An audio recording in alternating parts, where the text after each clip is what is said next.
धुळे शहर हे महाराष्ट्राचे प्रवेशद्वार असून या शहराला आधुनिकतेकडे नेण्यासाठी आणि खानदेशचा गौरव पुनरुत्स्थापित करण्यासाठी भारतीय जनता पक्ष कटिबद्ध आहे। ज्याप्रमाणे गेल्या 5 वर्षांत आम्ही अक्कलपाडा पाणीपुरवठा योजनेद्वारे धुळेकरांची तहान भागवली, त्याच धर्तीवर आता अमृत 2 आणि 717 कोटींच्या भुयारी गटार योजनेद्वारे शहराचा कायापालट केला जाईल।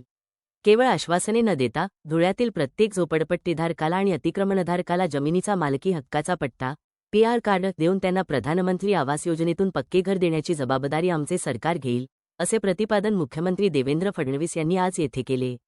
धुळे महानगरपालिकेच्या निवडणूक प्रचारासाठी आयोजित भव्य जाहीर सभेत ते बोलत होते। यावेळी त्यांनी 4 नगरसेवक बिनविरोध निवडून आल्याबद्दल धुळेकरांचे आभार मानत विरोधकांच्या टीकेचा समाचार घेतला।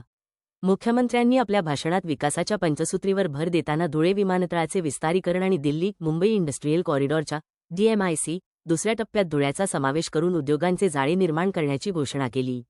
लाडकी बहीण योजना कधीही बंद होणार नाही, उलट आता माझ्या बहिणींना लखपती दीदी बनवण्याचे आमचे लक्ष्य आहे, असे सांगत त्यांनी महिला मतदारांना साथ घातली। बस सेवा, ट्रक टर्मिनल आणि कचऱ्यापासून ऊर्जा निर्मिती यांसारख्या प्रकल्पांमुळे धुळे ही उत्तर महाराष्ट्राचे लॉजिस्टिक हब बनेल, असा विश्वास त्यांनी व्यक्त केला। 15 तारखेला कमळाचे बटन दाबून भाजपला बहुमताने निवडून देण्याचे आवाहन करतानाच, तुम्ही निवडणुकीत भाजपची चिंता करा, निवडून आल्यावर पुढची 5 वर्षे तुमची चिंता देवाभाऊ करेल, या शब्दांत त्यांनी धुळेकरांना आश्वस्त केले। माझ्या लाडक्या बहिणींना लाडकी बहीण ठेवण्यात मला इंटरेस्ट नाही। आता मोदीजींनी सांगितलंय लाडक्या बहिणींना लखपती दीदी करायचं आहे।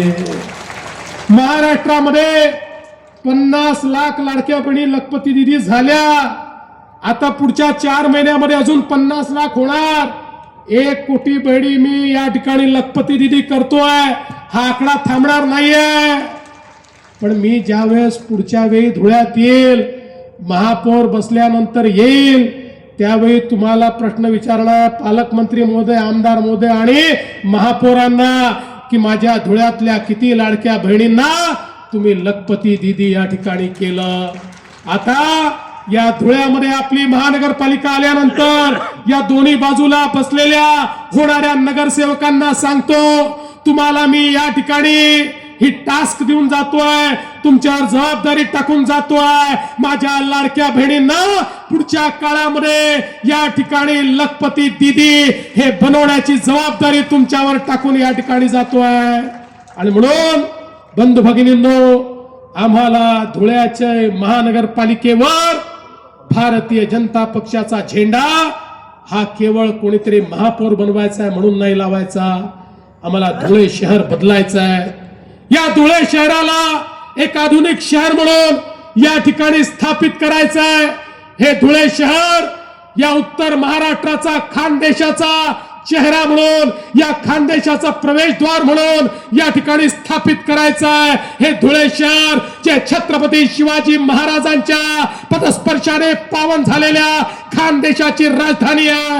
या धुळे शहरामध्ये पुन्हा एकदा भगव्याचं राज्य आणण्याकरता ही निवडणूक या ठिकाणी आपल्याला जिंकायची आहे। आणि म्हणून तुम्हाला आव्हान करतो, येत्या 15 तारखेला तुम्ही त्या ठिकाणी जाऊन ज्या मशीनवर ज्या ठिकाणी तुम्हाला कमळ दिसेल त्या कमळाची बटन दाबा। 15 तारखेला कमळाची चिंता तुम्ही करा। 15 तारखेनंतर पुढचे 5 वर्ष धुळ्याची चिंता हा देवा भाऊ आणि सगळे नेते मंडळी करतील, एवढा सांगतो। आणि